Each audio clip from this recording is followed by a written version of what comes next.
Vikings cornerback room is more banged up and bombed out and depleted than bombs over Baghdad. So perhaps should they be looking at free agents as well as on practice squads for some cornerback help?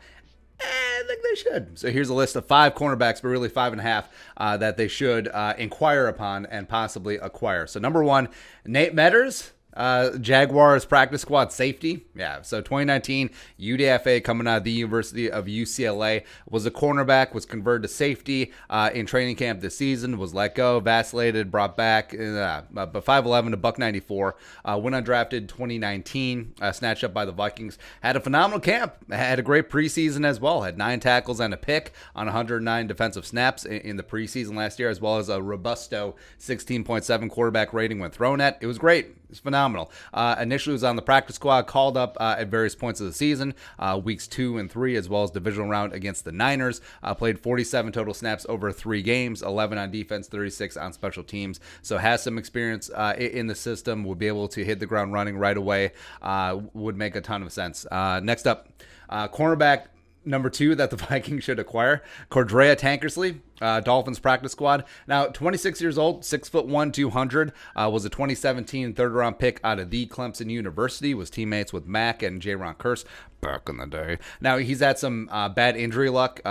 Tore his ACL in practice in November 2018, missed the rest of that season, missed the rest of 2019 as well, and ended up on the Dolphins practice squad this season. Now, I liked him at Clemson, did show some length and some feistiness in 2017 with the Dolphins, put up a 62.7 PFF grade, as well as broke up 6 passes.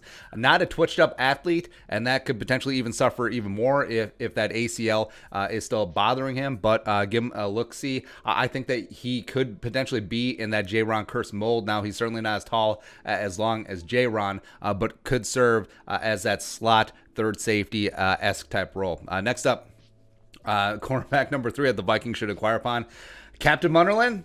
Yeah, we said it. Right, so he's 32 years old. Captain is sneaky young. He is. But is a 2009 7th-round pick by the Panthers coming out of South Carolina.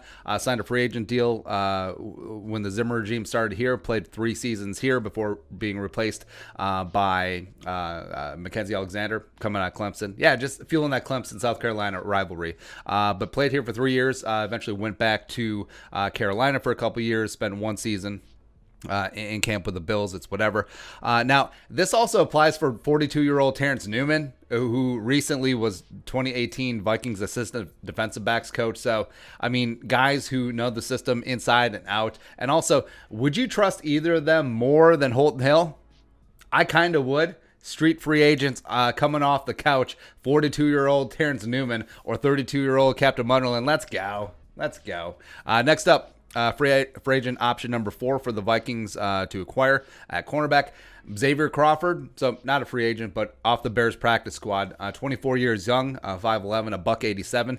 Now, he was a 2019 6th-round pick by the Texans coming out of Central Michigan. And then he bounced from Miami, ended up in Chicago last year, and is now currently on their practice squad. So I liked him in college. I liked his tape a lot as a Central Michigan Chippewa because it was Crawford and Sean Murphy-Bunting, who also I really liked as the corners for Central Michigan. Murphy-Bunting was eventually a 2nd-round pick by the Bucks. But part of this is I think he's a quality young player that hasn't really gotten the time of day yet. Also, getting some intel on what Matt Nagy's offense is doing because Crawford on the practice squad gets to go against it every single day, as well as what Chuck Pagano is doing on defense, etc. That latter part is going to be more important as they head into Week 10 Monday Night Football. This is just a standard, hey, we're poaching your guy, or we're going to get some intel, as well as I think he's a solid young player as well. Lastly, option number 5 for the Vikings to acquire at cornerback, Trumaine Johnson. Yeah, remember him? So 30 years young,